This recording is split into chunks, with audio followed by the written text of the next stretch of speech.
ప్రక్షాళన దిశగా అడుగులు వేస్తున్న తెలంగాణ సర్కార్ గత ప్రభుత్వ హయాంలో జరిగిన కుంభకోణాలకు ఒక్కొక్కటిగా బయటపెడుతోంది. అయితే ఇప్పటికే విద్యుత్ శాఖలో కాళేశ్వరం ప్రాజెక్టు నిర్మాణంలో పెద్ద ఎత్తున నిధులు మళ్లింపు జరిగిందని చెప్పిన రేవంత్ రెడ్డి సర్కార్ ఉమ్మడి ఖమ్మం జిల్లాలోని సీతారామ ప్రాజెక్టు కూడా మరో కుంభకోణమేనని ఆరోపించింది.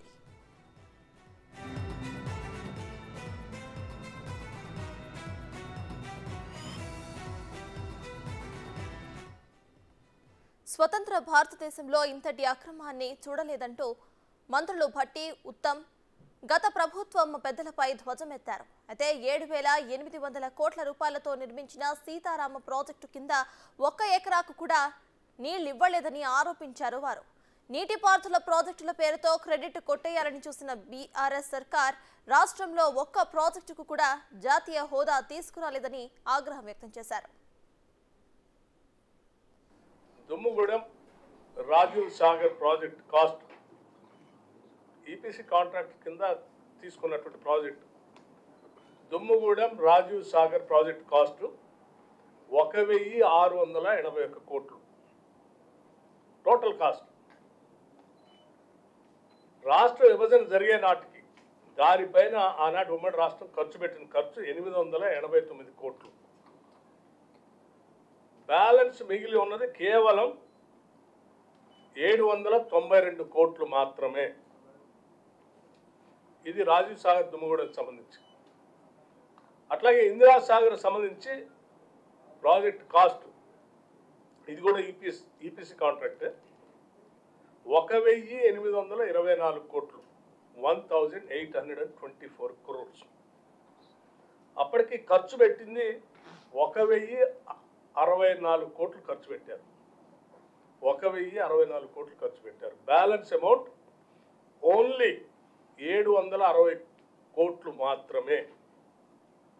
అంటే టోటల్గా ఈ రెండు ప్రాజెక్టుల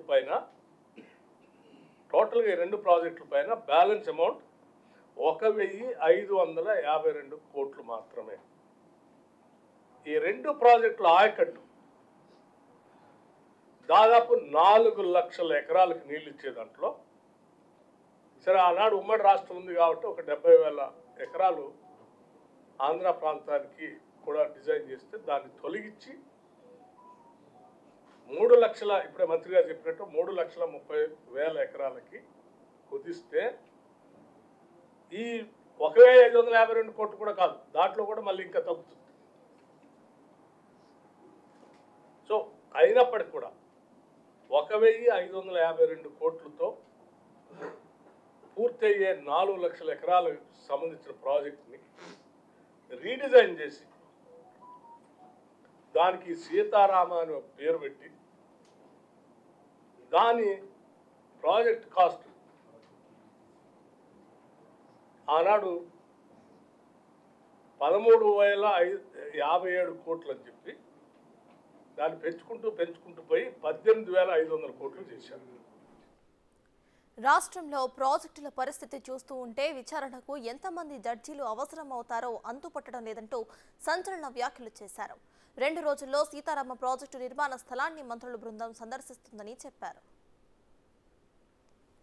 ఈరోజు సీతారామ సాగర్ ఉమ్మడి ఖమ్మం జిల్లా ప్రాజెక్ట్ని రివ్యూ చేయడం జరిగింది. అన్ని ఇరిగేషన్ ప్రాజెక్ట్ లాగా ఇది కూడా ఒక భారీ కుంభకోణం. స్వతంత్ర భారతదేశంలో అసలు ఈ విధంగా ప్రజాధనం దుర్వినియోగం, మరి అది కక్కుర్తో లేకపోతే అవగాహన రాహిత్యమో లేకపోతే అసమర్థతనో లేకపోతే ఒక మనిషి యొక్క అహంకారంతో కూడిన రీడిజైన్ తెలియదు, కానీ the amount of misuse of public money is extraordinary. బట్టి విక్రమార్క గారు గతంలో సిఎల్పి లీడర్గా, అపోజిషన్ లీడర్గా అనేక సందర్భాల్లో ఈ సీతారాం సాగర్ గతంలో రాజీవ్ దుమ్ముగూడ లిఫ్ట్ ఇరిగేషన్ స్కీమ్గా, ఇందిరా సాగర్ స్కీమ్గా రెండు వేరు స్కీమ్గా ఉన్నప్పుడు కూడా ఇది ఏ విధంగా కంబైన్ చేసి ఇంత హ్యూజ్ ఓవర్ ఎక్స్పెండిచర్ చేసి ఇంత వేల కోట్ల ప్రజాధనం దుర్వినియోగం చేశారు. శాసనసభలో అనేక మార్లు ప్రభుత్వాన్ని ఎక్స్పోజ్ చేసిన ఆనాటి ముఖ్యమంత్రి కేసీఆర్ ఆ ప్రాజెక్ట్ విషయంలో శాసనసభలోనే చాలా మాటలు అబద్ధాలు చెప్పాడు. స్ట్రేట్ అవే వీఆర్ మేకింగ్ ఇది అలిగేషన్ కావాల్సుకొని అబద్ధాలు చెప్పిండ్రు.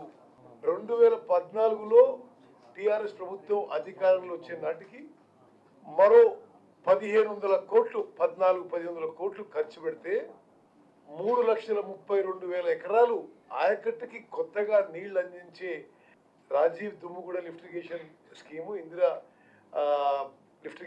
సాగర్ లిఫ్టిగేషన్ స్కీమ్ కింద ఉంటే అది ఎంత 1,400-1,500 కోట్లు ఖర్చు పెడితే 2014లో 1 ఇయర్లో అయిపోయి 3,32,000 ఎకరాలకు కొత్త ఆయకట్టుకి నీళ్ళు వచ్చేవి. ఈరోజు 10 ఏళ్ళు దాటింది, మరో 7,500 కోట్లు ఖర్చు పెట్టినరు. ఆ ప్రాజెక్టులని మర్జ్ చేసి సీతారాం సాగర్ కొత్త పేరు పెట్టినరు. ఆ పాత ప్రాజెక్టులను మర్జ్ చేసి 7,500 కోట్లు ఖర్చు పెట్టినరు. కొత్త ఆయకట్టు ఎంత ఇచ్చిన 0 ఎకర్స్ కొత్త ఆయకట్టు. ఇప్పుడు ఏమంటారు, ఆ ప్రాజెక్టు కాస్ట్ పెంచి ఇప్పుడు అది ఆ ప్రాజెక్ట్ కాస్ట్ 18,000 కోట్లు చేసింది.